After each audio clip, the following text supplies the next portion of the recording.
Everyone, welcome back. तो atomic radius के बाद अब टॉपिक आ जाता है आयनिक रेडियस, मतलब आयंस का रेडियस।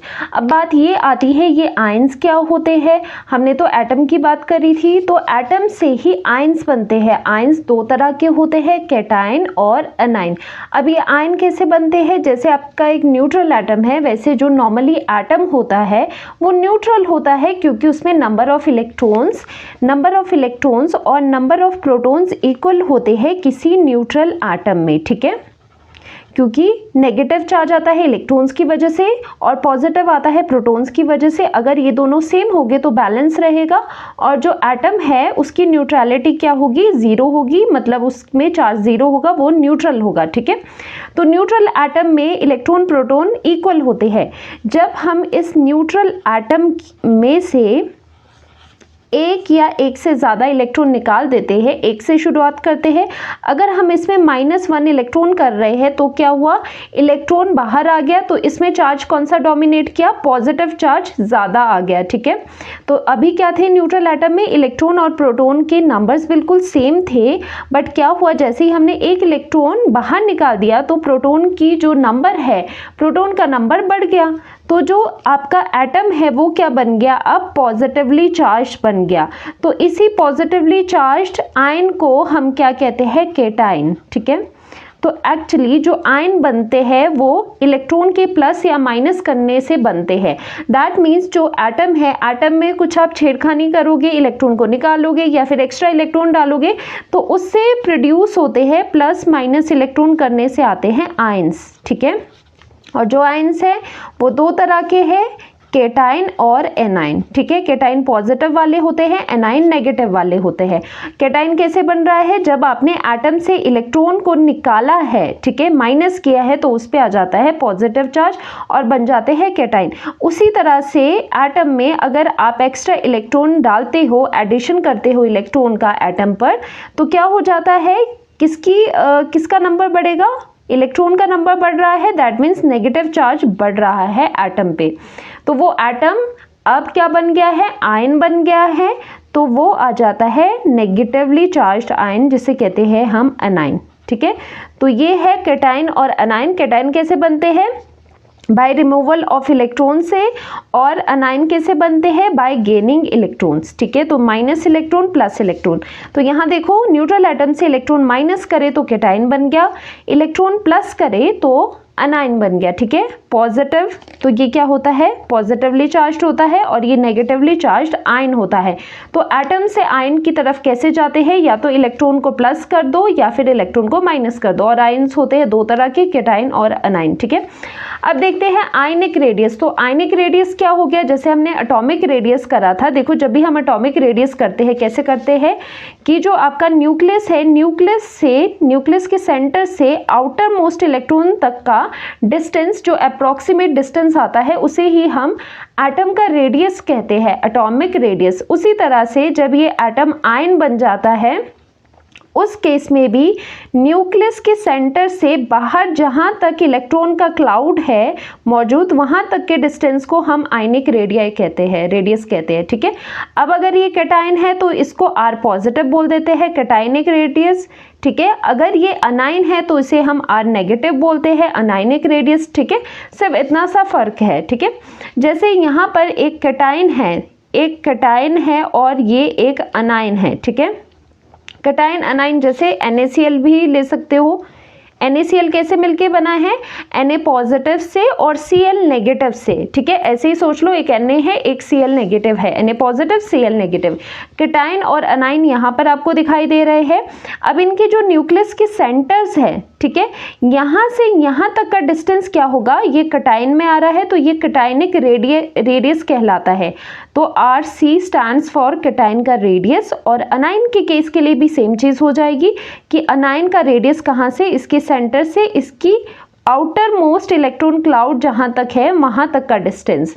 तो यहाँ पर दो तरह के हमने रेडियस पढ़े, first is cationic radius, another one is anionic radius. ठीक है, तो क्या होता है, distance from the nucleus to the outer edge of the electron cloud in a charged ion is called ionic radius मतलब कोई चार्ज्ड आयन है उसमें न्यूक्लियस के सेंटर से जहां बाहर तक outer edge of the electron cloud तक का डिस्टेंस कहलाता है आयनिक रेडियस। आयनिक रेडियस दो तरह के होते हैं, अगर हम कैटायन से डील कर रहे हैं तो वहां पर टर्म यूज करते हैं कैटायनिक रेडियस RC, अगर हम अनायन से डील कर रहे हैं then we use term RA which is anionic radius. ठीक है, और जो इसके पीरियोडिक ट्रेंड्स है पीरियोडिक टेबल में वो सिमिलर है, बिल्कुल सेम है जैसे आप एटॉमिक रेडियस के पढ़ते हो, left to right generally size decreases and down the group size increases. ठीक है, तो वैसे ही ट्रेंड चलेंगे जैसे हम एटॉमिक रेडियस में पढ़ते हैं। ठीक है, अब फॉर्मेशन जरा देखते हैं कि कैटायन का क्या हो रहा है। देखो यहाँ पर कैटायन कैसे बनते हैं, फॉर्म्ड बाय रिमूविंग वन और more electron from the parent atom.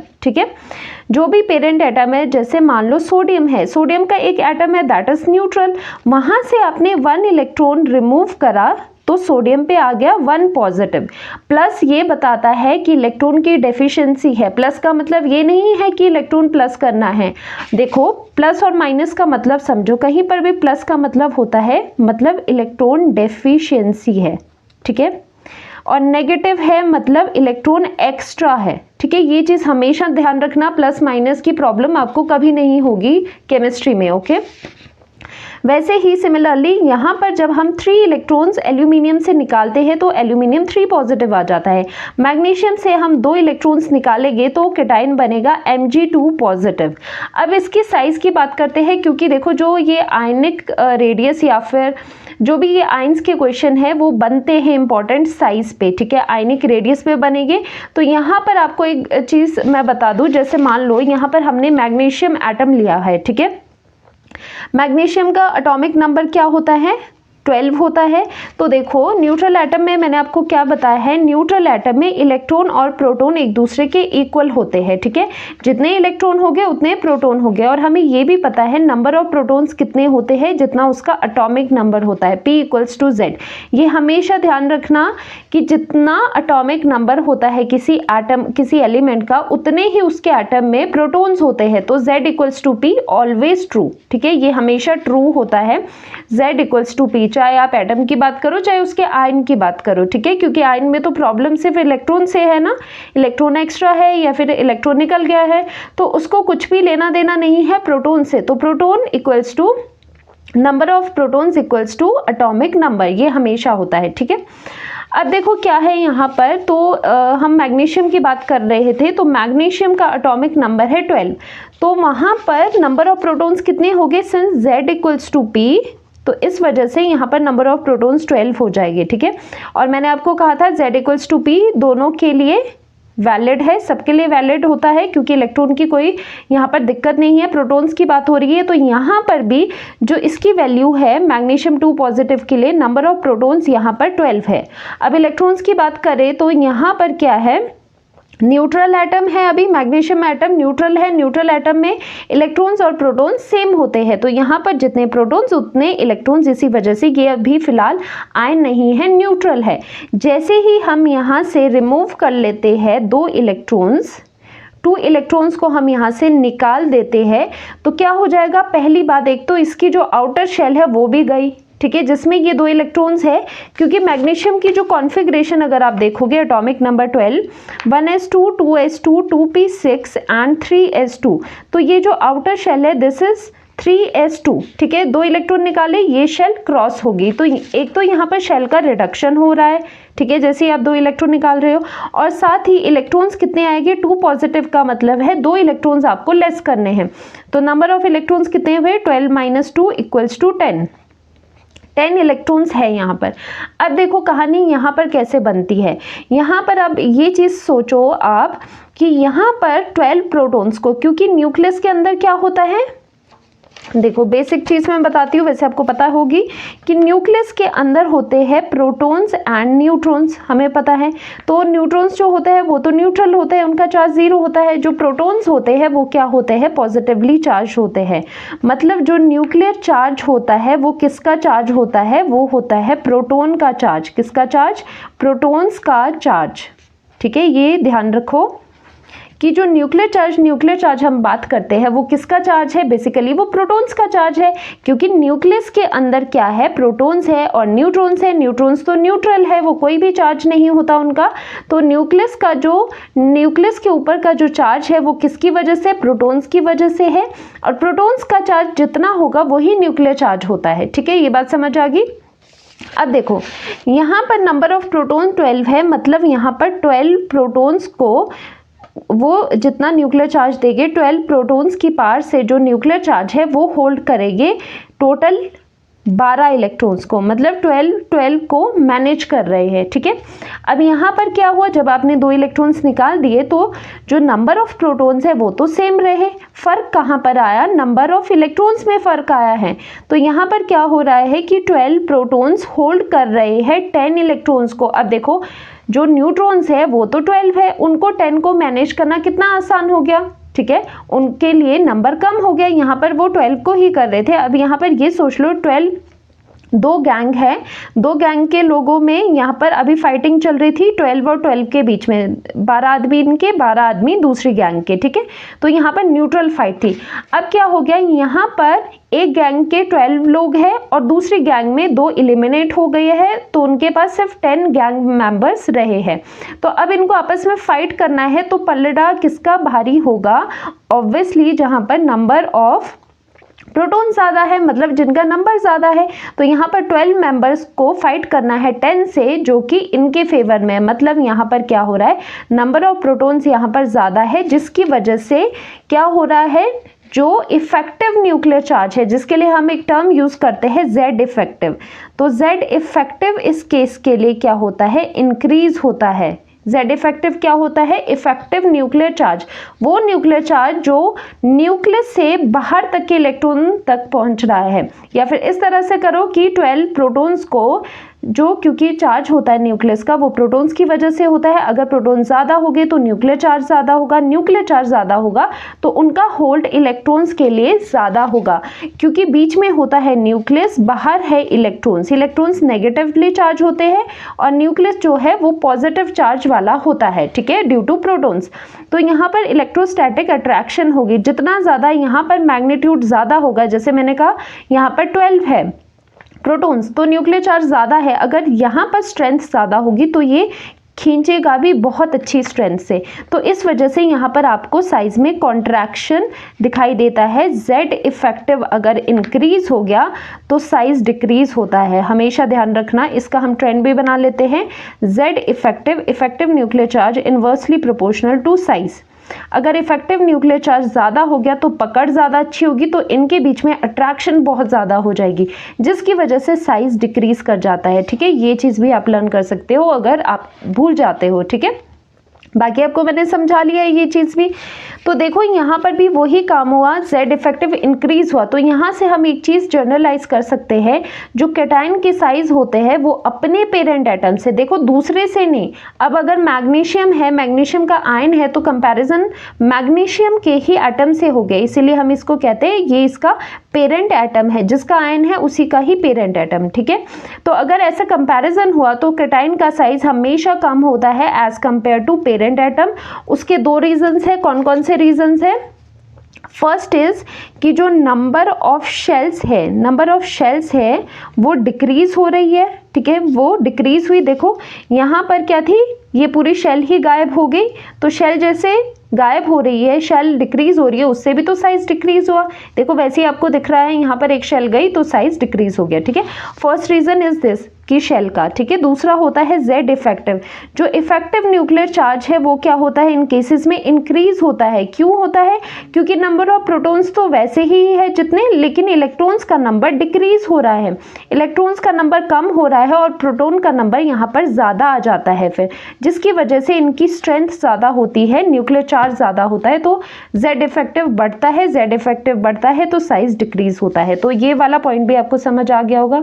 ठीक है, अब ये वाला पॉइंट देखो कि size is inversely proportional to positive charge या मैग्नीट्यूड ऑफ पॉजिटिव चार्ज। ठीक है, ये केटाइंस की बात हो रही है। केटाइंस में पॉजिटिव चार्ज होता है और मैग्नीट्यूड मतलब आपको इसका नंबर देखना है। देखो इसका मतलब ये है, अगर हम एल्यूमिनियम और एल्यूमिनियम 3 पॉजिटिव की बात करें या 2 पॉजिटिव की बात करें, अगर इन दोनों का मैं साइज़ पूछूं कि किसका साइज़ बड़ा है और किसका छोटा है, तो इसका साइज़ का क्या हो जाएगा कि जो Al3 पॉजिटिव वाले हैं उनका साइज़ कम होता है। ठीक है, इनका साइज़ कम क्यों हो गया? क्योंकि यहाँ पर जो है, यहाँ पर पॉजिटिव जो मैग्नीट्यूड है पॉजिटिव चार्ज का वो इंक्रीज हो रहा है। देखो पॉजिटिव चार्ज का मैग्नीट्यूड का मतलब है सिर्फ आपको नंबर देखना है, जैसे यहाँ पर 3 है, यहाँ पर 2 है। अगर ये पॉजिटिव चार्ज का मैग्नीट्यूड इंक्रीज हुआ तो साइज डिक्रीज हो जाता है। ठीक है, इस ट्रेंड से भी समझ आ गया कि इन्वर्सली प्रोपोर्शनल है मैग्नीट्यूड ऑफ पॉजिटिव चार्ज के। अब थ्योरेटिकली देखो, लॉजिकली समझो इसको कि ये ऐसा क्यों हुआ। अब यहाँ पर देखो, जैसे एल्यूमिनियम है, यहाँ पर प्रोटॉन्स और इलेक्ट्रॉन्स निकालो ज़रा। जो प्रोटॉन्स है वो कितने हो गए? एल्यूमिनियम का एटॉमिक नंबर 13 होता है और Z इक्वल्स टू P होता है। ठीक है, Z इक्वल्स टू 13 है, तो नंबर ऑफ प्रोटॉन्स कितने आएंगे यहाँ पर? देखो यहाँ पर प्रोटॉन्स आयंस में मैंने क्या कहा है आपको, जितने भी Z इक्वल्स टू P होता है, एटम के लिए भी ये वैलिड है। एटम में भी ये चीज़ रहती है कि एटॉमिक नंबर ऑफ प्रोटॉन्स के इक्वल है, और आयंस के केस में भी ये रिलेशन ट्रू है। ठीक है, आयंस और एटम्स के केस में दोनों के लिए ये रिलेशन ट्रू है, क्योंकि वहाँ पर प्रोटॉन्स की बात है, Z इक्वल्स टू P होता है दोनों केस में, चाहे आप एटम की बात करो चाहे आप आयन की बात करो। ठीक है, तो P की वैल्यू दोनों केसेस के लिए, दोनों आयंस के लिए 13 रहेगी, because atomic number of aluminium is 13। Okay, so talking about electrons कितने हो गए? 2 पॉजिटिव है, इसका मतलब ये हो गया यहाँ पर, ये हो गया यहाँ पर 13 - 2। मैंने आपको बताया है प्लस का क्या मतलब है, इलेक्ट्रॉन की डेफिशिएंसी, इलेक्ट्रॉन निकालने हैं। नेगेटिव का मतलब एक्स्ट्रा इलेक्ट्रॉन उतने देने हैं। तो +2 का मतलब 2 इलेक्ट्रॉन निकाल दिए, आ गया यहाँ पर 11। ठीक है, नंबर ऑफ इलेक्ट्रॉन्स 11। इस केस में 13 - 3 करोगे, नंबर ऑफ इलेक्ट्रॉन्स आ गए 10, तो 11 और 10 नंबर ऑफ इलेक्ट्रॉन्स है। अब देखो यहाँ पर 13 को डील करना है 11 इलेक्ट्रॉन से, यहाँ पर 13 को ही डील करना है 10 इलेक्ट्रॉन से। तो कहाँ पर प्रोटॉन का ज़्यादा सिग्निफिकेंस होगा या फिर न्यूक्लियर चार्ज कहाँ बढ़ेगा? न्यूक्लियर चार्ज Z इफेक्टिव, आपको देखना है Z इफेक्टिव इस केस में बढ़ेगा, क्योंकि यहाँ पर नंबर ऑफ प्रोटॉन ज़्यादा है और इलेक्ट्रॉन्स जो उनको इन्फ्लुएंस करना है जिन इलेक्ट्रॉन्स को, वो कम है। देखो 13 को, जैसे मैंने आपको बोला था कि ऐसे सोचो, 2 गैंग्स है, 2 गैंग्स में फाइट है। ठीक है, इनके कितने आदमी हैं? 13 है, और इनके कितने आदमी हैं? 10 है। कौन किस पे भारी पड़ेगी? ऑब्वियसली प्रोटॉन्स भारी पड़ेगी, और प्रोटॉन्स कहाँ होते हैं? न्यूक्लियस में। प्रोटॉन ज़्यादा है तो इफेक्टिव न्यूक्लियर चार्ज भी बढ़ेगा। तो ये क्या होता है? ये होता है इफेक्टिव न्यूक्लियर चार्ज। ठीक है, तो इफेक्टिव न्यूक्लियर चार्ज बढ़ेगा, तो इसकी वजह से अगर इफेक्टिव न्यूक्लियर चार्ज बढ़ेगा तो साइज डिक्रीज होगा। इसी वजह से एल्यूमिनियम 3 पॉजिटिव का साइज कम होता है। ठीक है, आप ऐसे भी कर सकते हो या फिर इससे डायरेक्टली भी कर सकते हो। कॉम्पिटिटिव एग्जाम में तो डायरेक्टली ही कर देना, पर समझ भी आना चाहिए कि ऐसा क्यों हुआ। तो मेन बात कहाँ है कि प्रोटॉन और इलेक्ट्रॉन के नंबर पे पूरी बात है, क्योंकि उससे डिसाइड होता है Z इफेक्टिव न्यूक्लियर चार्ज, और इफेक्टिव न्यूक्लियर चार्ज से डिसाइड होता है साइज। ठीक है, ये बात समझ आ गई? Very good. चलो अब आगे चलते हैं अनाइन की तरफ। अनाइन कैसे बनता है? जब आप एक्स्ट्रा इलेक्ट्रॉन ऐड करते हो न्यूट्रल एटम में। ठीक है, जैसे यहाँ पर क्लोरीन में हमने 1 इलेक्ट्रॉन प्लस किया तो Cl नेगेटिव आ गया, यहाँ पर भी 1 इलेक्ट्रॉन प्लस किया। सल्फर में यहाँ पर हमने प्लस किए 2 इलेक्ट्रॉन्स, तो सल्फाइड बन गया H2 नेगेटिव, और यहाँ पर पूरा पिक्चर चेंज हो जाता है। अनाइन का जो साइज होता है वो उसके रिस्पेक्टिव पेरेंट एटम से ज़्यादा होता है। केटाइन में क्या था? वो साइज कम होता है, यहाँ पर ज़्यादा होता है। अब देखो जो साइज है, और साथ ही साथ जैसे ही नेगेटिव चार्ज बढ़ेगा वैसे ही साइज इंक्रीज होगा। ठीक है, वो बिल्कुल ऑपोजिट है, जैसे मैंने आपको पॉजिटिव के लिए करवाया था, बिल्कुल उल्टा उसका यहाँ पर हो जाएगा। क्योंकि यहाँ पर क्या होगा? नेगेटिव इंक्रीज का मतलब क्या है? इलेक्ट्रॉन्स बढ़ने हैं। इलेक्ट्रॉन्स बढ़ेंगे तो आपस में क्या होगा? रिपल्शन बढ़ेगी, और न्यूक्लियस में जो प्रोटॉन्स है उनको दूसरे को होल्ड करना, ज़्यादा इलेक्ट्रॉन को होल्ड करना मुश्किल हो जाएगा। जैसे मैंने आपको फाइटिंग की बात करी थी, 2 गैंग्स है, एक आप प्रोटॉन पार्टी रख लो और दूसरी गैंग का नाम आप इलेक्ट्रॉन पार्टी रख लो। ठीक है, तो अगर तो दोनों के सेम है, ठीक है, सेम मेंबर्स फाइट कर रहे हैं तो न्यूट्रल है। ठीक है, अगर एक के ज़्यादा है तो उसका फेवर ज़्यादा होगा, उसका पलड़ा भारी होगा, और उसमें वो डिसाइड करेगा कि साइज क्या होगा। ठीक है, इस तरह से कर लेना। अब अनाइन का मैं आपको बताती हूँ ज़रा। अनाइन में देखो, अनाइन में क्या हो रहा है, यहाँ पर हम एग्जाम्पल ले लेते हैं क्लोरीन का, ठीक है। तो हम यहाँ पर किसका एग्जाम्पल ले रहे हैं, क्लोरीन का एग्जाम्पल लेते हैं, ठीक है। तो क्लोरीन में नंबर ऑफ प्रोटॉन्स यहाँ पर आपको देखने हैं, नंबर ऑफ इलेक्ट्रॉन्स देखने हैं, ठीक है। देखो नंबर ऑफ प्रोटॉन्स कितने होते हैं, इसकी कॉन्फ़िगरेशन लिखते हैं ज़रा। 17 एटॉमिक नंबर होता है, 1s2, 2s2, 2p6, ये 10 हो गए, 3s2, 3p5, ठीक है, 15, 16, 17, 3p5। तो यहाँ पर बाहर कितने हैं, बाहर वाली शेल में कितने इलेक्ट्रॉन्स हैं, ये थर्ड शेल है, 5 + 2 7।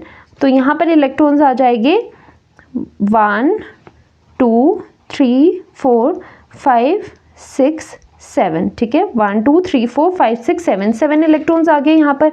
अब क्या हुआ, यहाँ पर आपने एक इलेक्ट्रॉन को प्लस कर दिया, एक इलेक्ट्रॉन प्लस करने से क्या हो गया, यहाँ पर 8 इलेक्ट्रॉन्स आ गए, 1 2 3 4 5 6 7 एंड 8, यहाँ पर 8 इलेक्ट्रॉन्स आ गए। तो प्रोटॉन्स कितने थे, यहाँ पर जितना एटॉमिक नंबर होता है Z = P, तो प्रोटॉन 17 यहाँ पर है, 17 यहाँ पर है। इलेक्ट्रॉन्स कितने हैं यहाँ पर ये न्यूट्रल एटम है, तो इसमें क्या होता है, इलेक्ट्रॉन प्रोटॉन सेम होते हैं, तो 17 ही है। यहाँ पर एक इलेक्ट्रॉन एक्स्ट्रा है, तो 17 में 1 प्लस किया है हमने, तो आ गया 18। तो यहाँ पर 18 इलेक्ट्रॉन्स है। अब देखो यहाँ पर क्या चीज़ हो रही है, दो चीज़ें यहाँ पर होती है। पहली चीज़ क्या होती है यहाँ पर कि इतने सारे इलेक्ट्रॉन आ गए हैं, तो इनमें आपस में रिपल्शंस होती है, ठीक है। ये सारे इलेक्ट्रॉन्स हैं एक ही शेल में, यहाँ पर इतने सारे इलेक्ट्रॉन आ गए हैं, जिसकी वजह से क्या होती है, इनमें आपस में रिपल्शंस होती है। रिपल्शंस होने की वजह से यहाँ पर साइज इंक्रीज करता है, ठीक है। तो साइज इसका इंक्रीज होगा अनाइन का। वैसे ही यहाँ देखो पेरेंट एटम से क्या होता है, अनाइन का साइज इंक्रीज होता है, ठीक है। तो फर्स्ट रीजन है कि यहाँ पर रिपल्शन ज़्यादा है, ठीक है, क्योंकि इलेक्ट्रॉन ऐड हो रहे हैं, तो उस वजह से इलेक्ट्रॉन्स में आपस में रिपल्शंस होती है, जिस वजह से ये रिपेल करके क्या होता है, इसका साइज ही बढ़ा देते हैं, ठीक है। तो इसका साइज इंक्रीज हो जाता है, ओके। सेकेंड रीजन है इफेक्टिव न्यूक्लियर चार्ज का। यहाँ पर जो Z इफेक्टिव है, Z इफेक्टिव इस केस के लिए डिक्रीज करता है, ठीक है। तो ये दोनों रीजन हैं Z इफेक्टिव का और रिपल्शन का। जो इलेक्ट्रॉन रिपल्शन है वो यहाँ पर इंक्रीज कर रही है। तो यहाँ पर दो रीजंस कौन से हैं, Z इफेक्टिव कम हो रहा है और रिपल्शन जो है वो इंक्रीज हो रही है, ठीक है। अब Z इफेक्टिव का देखो ज़रा, यहाँ पर 17 प्रोटॉन को 17 इलेक्ट्रॉन से डील करना है। जो हम फाइटिंग की बात कर रहे हैं कि ये वाली पार्टी, ये वाली गैंग और ये वाली गैंग 17 आदमी दोनों के हैं, ठीक है। अब यहाँ पर क्या हो गया, एक आदमी इनकी गैंग में, इलेक्ट्रॉन गैंग में एक्स्ट्रा आ गया, ठीक है। अब इनको जो प्रोटॉन गैंग है उनको डील करना है, उनको फाइट करना है विद 18 इलेक्ट्रॉन से, ठीक है। तो यहाँ पर क्या होता है, ये जो न्यूक्लियस है वो अच्छी तरह से मैनेज या फिर ये कहो कि अट्रैक्ट नहीं कर पाएगा अब ज़्यादा नंबर ऑफ इलेक्ट्रॉन्स को, क्योंकि इसकी कैपेसिटी है 17 प्रोटॉन है, तो 17 इलेक्ट्रॉन या उससे कम हो तो उससे तो अच्छी तरह से ये निपट लेगा, अच्छी तरह से फाइट कर लेंगे। लेकिन अगर यहाँ पर इलेक्ट्रॉन ज़्यादा हो गए हैं तो इसका जो होल्ड है, इसका जो इन्फ्लुएंस है इलेक्ट्रॉन्स पे, वो क्या हो जाएगा, थोड़ा कम हो जाएगा। और Z इफेक्टिव क्या होता है, इफेक्टिव न्यूक्लियर चार्ज, और न्यूक्लियस में क्या होता है, प्रोटॉन। तो सारी कहानी Z इफेक्टिव की आती है नंबर ऑफ प्रोटॉन्स पे। तो यहाँ पर नंबर ऑफ प्रोटॉन्स कम है, इलेक्ट्रॉन ज़्यादा है, तो इस वजह से Z इफेक्टिव कम है। अब इस तरह से भी देख सकते हो, अगर Z इफेक्टिव ज़्यादा का क्या मतलब है कि प्रोटॉन ज़्यादा है इलेक्ट्रॉन से, ठीक है। Z इफेक्टिव कम का क्या मतलब है कि प्रोटॉन कम है और इलेक्ट्रॉन की जो नंबर है वो ज़्यादा है। इस तरह से भी समझ सकते हो, ठीक है। तो यहाँ पर क्या हो रहा है, यहाँ पर Z इफेक्टिव कम हो रहा है। अगर न्यूक्लियस का ही जो देखो, जो ये Z इफेक्टिव होता है ना, ये होता है काइंड ऑफ कि न्यूक्लियस की पार्ट, जिसकी वजह से ये इलेक्ट्रॉन्स को अपनी तरफ अट्रैक्शन देता है, खींचता है। जब इसका ही अट्रैक्शन, इसी का ही जो Z इफेक्टिव है, जो इसके पास था इफेक्टिव न्यूक्लियर चार्ज, वो ही फीका पड़ गया, वो ही कम हो गया, तो इसका जो इन्फ्लुएंस है या फिर यूँ कहो इनका जो अट्रैक्शन है बाहर के इलेक्ट्रॉन्स पे, वो कम हो जाएगा, ठीक है। इसका इन पर पकड़ कम होगी तो ये फ्री है इलेक्ट्रॉन, ये मज़े से अपने क्या होंगे एक्सपैंड करेंगे, अपना साइज बढ़ाएंगे, ठीक है। इनको कोई ज़रूरत नहीं है कॉन्ट्रैक्ट करने की, श्रिंक करने की, न्यूक्लियस के पास जाके छोटा होने की। अब इसका कोई भी इनको डर नहीं है, जेड इफेक्टिव कम है तो ये मज़े से फैलेंगे, मज़े से ये क्या करेंगे अपना साइज बढ़ाएंगे। तो इसीलिए कहते हैं कि अनायन का जो साइज है वो पेरेंट एटम से ज़्यादा होता है। दो रीजंस है, ठीक है। अभी समराइज करवाती हूँ आपको। साथ ही अगर जैसे नेगेटिव चार्ज इंक्रीज होता है साइज इंक्रीज होगा, उसका रीजन भी देख लो। मान लो वैसे Cl2 नेगेटिव होता नहीं है, मान लो एक और इलेक्ट्रॉन यहाँ पर आ जाता, किसी और एटम का केस लेते हैं, तो यहाँ पर अगर ये वैल्यू और इंक्रीज होती, जैसे 19, 20 नंबर ऑफ इलेक्ट्रॉन्स ऐड हो जाते तो और प्रॉब्लम होती, क्योंकि जो प्रोटॉन्स है उसके लिए क्या हो रहे हैं, नंबर ऑफ इलेक्ट्रॉन ज़्यादा हो रहे हैं, लेकिन न्यूक्लियर चार्ज तो उतना ही है क्योंकि प्रोटॉन उतने ही हैं। तो ऐसा करने से जब भी आप नेगेटिव चार्ज का मैग्नीट्यूड इंक्रीज करते हो, 1 negative 2 negative for a particular element, तो साइज भी इंक्रीज होता है। इसीलिए ये रिलेशन यहाँ पर कहा गया है, size is directly proportional to magnitude of negative charge and anion का size greater than parent atom, ठीक है। अब चलो समराइज करते हैं। अब यहाँ पर पूरी समरी आ गई कि जो पेरेंट एटम है, जो केटाइन है, वो अपने पेरेंट एटम से कम ही होगा साइज में, और जो अनाइन है वो अपने पेरेंट एटम से ज़्यादा होगा साइज में, ठीक है। तो ये वाला ट्रेंड इंपॉर्टेंट है कि केटाइन छोटा होता है पेरेंट एटम से, अनाइन बड़ा होता है अपने पेरेंट एटम से, ठीक है। CPA इस तरह से भी लर्न कर सकते हो, CPA cation parent atom anion, ठीक है। रीजंस देख लो केटाइन के क्या है, क्योंकि केटाइन में रिमूवल होता था इलेक्ट्रॉन्स का, तो decrease in number of shells भी कई जगह होता है। साथ ही साथ इफेक्टिव न्यूक्लियर चार्ज, जिसे हम जेड इफेक्टिव बोलते हैं, वो भी इंक्रीज होता है। इफेक्टिव न्यूक्लियर चार्ज क्यों इंक्रीज हो रहा है, क्योंकि वहां पर क्या हो रहे हैं, देखो अगर इलेक्ट्रॉन कम हो रहे हैं, इलेक्ट्रॉन अगर कम हो रहे हैं तो जेड इफेक्टिव क्या है, जेड इफेक्टिव, इलेक्ट्रॉन कम हो रहे हैं तो जेड इफेक्टिव इंक्रीज हो रहा है, ठीक है। तो इफेक्टिव न्यूक्लियर चार्ज इंक्रीज होता है, जेड इफेक्टिव अगर इंक्रीज होता है तो क्या होता था, directly proportional to size. Z effective अगर इंक्रीज होता है, जेड इफेक्टिव अगर क्या होता है, इंक्रीज होता है, तो साइज क्या होता है, डिक्रीज होता है, इनवर्सली प्रोपोर्शनल, ठीक है। तो इसके इंक्रीज होने से क्या होता है, साइज डिक्रीज होता है, दोनों क्या है, इनवर्सली प्रोपोर्शनल है आपस में। तो ये चीज़ हमें समझ आ गई। जैसे एल्यूमिनियम के लिए देखते हैं, यहाँ पर एल्यूमिनियम के लिए हमने देखा कि जब यहाँ से यहाँ गए तो इलेक्ट्रॉन कितने थे, प्रोटॉन कितने थे और इलेक्ट्रॉन कितने थे। तो यहाँ पर 13 एटॉमिक नंबर है, दोनों के लिए 13 है। यहाँ पर इलेक्ट्रॉन भी 13 है, लेकिन यहाँ पर 13 माइनस 3, तो यहाँ पर इलेक्ट्रॉन रह जाते हैं 10। तो इससे क्या हो रहा है, 13 जो प्रोटॉन्स है वो 10 इलेक्ट्रॉन्स को अच्छे से मैनेज कर पाएगा, तो यहाँ पर जेड इफेक्टिव इंक्रीज करता है, जिस वजह से साइज कम होता है, ठीक है। तो इसका साइज स्मॉल है। और यहाँ पर क्या हुआ, प्रोटॉन देखो, इलेक्ट्रॉन देखो, 17 यहाँ पर प्रोटॉन्स है और इलेक्ट्रॉन्स भी 17 है। फिर हमने यहाँ पर देखा कि प्रोटॉन्स तो सेम रहे, लेकिन इलेक्ट्रॉन्स यहाँ पर 18 बढ़ गए, जिसकी वजह से यहाँ पर साइज इंक्रीज हुआ, यहाँ पर साइज डिक्रीज हुआ, क्योंकि यहाँ पर जो इफेक्टिव न्यूक्लियर चार्ज है वो डिक्रीज हो रहा है। और साथ ही साथ इलेक्ट्रॉन्स के ऐड होने से, अनाइन का मतलब कि addition of extra electrons, extra electron के आने की वजह से आपस में जो इलेक्ट्रॉनिक रिपल्शंस है, इंट्रा इलेक्ट्रॉनिक रिपल्शंस है, वो इंक्रीज हो जाएगी, जिसकी वजह से साइज बढ़ेगा, ठीक है। तो ये समरी है यहाँ पर। तो हमने ये पूरा समराइज कर लिया। कुछ क्वेश्चंस देख लो। जैसे अगर मैं आपको पूछूं कि एल्यूमिनियम और Al3 पॉजिटिव और 2 पॉजिटिव में से, वैसे मैंने कराया है कि अभी आपको, किसका साइज बड़ा होगा, तो ऑब्वियसली क्या करा था मैंने आपको कि इनवर्सली प्रोपोर्शनल टू चार्ज होता है पॉजिटिव चार्ज, ठीक है। तो पॉजिटिव चार्ज यहाँ पर कम है, इसका साइज ज़्यादा होगा। साथ ही सल्फर और सल्फाइड की बात करें तो किसका होगा, नेगेटिव चार्ज जितना ज़्यादा होगा, वैसे भी जो अनाइन है, अनाइन अपने पेरेंट एटम से बड़ा होता है, ठीक है। वैसे ही Br और Br नेगेटिव, तो आप सीधे देखोगे ये अनाइन है, ये पेरेंट एटम है, अनाइन का साइज पेरेंट एटम से बड़ा होता है। अगर मैं कहूँ आयोडीन, आयोडीन का I पॉजिटिव और I नेगेटिव को ज़रा अरेंज करो, तो आप कैसे अरेंज करोगे, पेरेंट एटम बीच में रखोगे, कैटायन पीछे रखोगे और अनाइन आगे रखोगे, ठीक है। इस तरह से करोगे, बिकॉज यहाँ पर क्या करवाया है, कैटायन का साइज छोटा, फिर पेरेंट एटम बड़ा, फिर अनाइन का साइज बड़ा होता है पेरेंट एटम से, ठीक है। तो इस तरह से हम इसको करते हैं। साथ ही अगर मैं पूछूँ आपको कि K के और के पॉजिटिव में से किसका साइज बड़ा है, तो पोटेशियम का ज़्यादा होगा, क्योंकि जो कैटाइंस है वो अपने पेरेंट एटम से स्मॉल होते हैं साइज में, ठीक है। तो ये कैटाइन, अनाइन, पेरेंट एटम की बात आपको समझ आ गई होगी और क्वेश्चन इससे ज़रूर बनता है। वेरी वेरी इंपॉर्टेंट टॉपिक, आप अच्छे से इसे करना। कॉम्पिटिटिव एग्जाम्स में भी बनेगा क्वेश्चन, नीट जेईई में, साथ में आपके एग्जाम्स में भी बनेगा क्वेश्चन यहाँ से, ठीक है। तो मिलते हैं नेक्स्ट लेक्चर में, जिसमें हम आइसो इलेक्ट्रॉनिक स्पीशीज के जो ट्रेंड्स है रेडियाई के, उनके बारे में बात करेंगे। Okay, bye.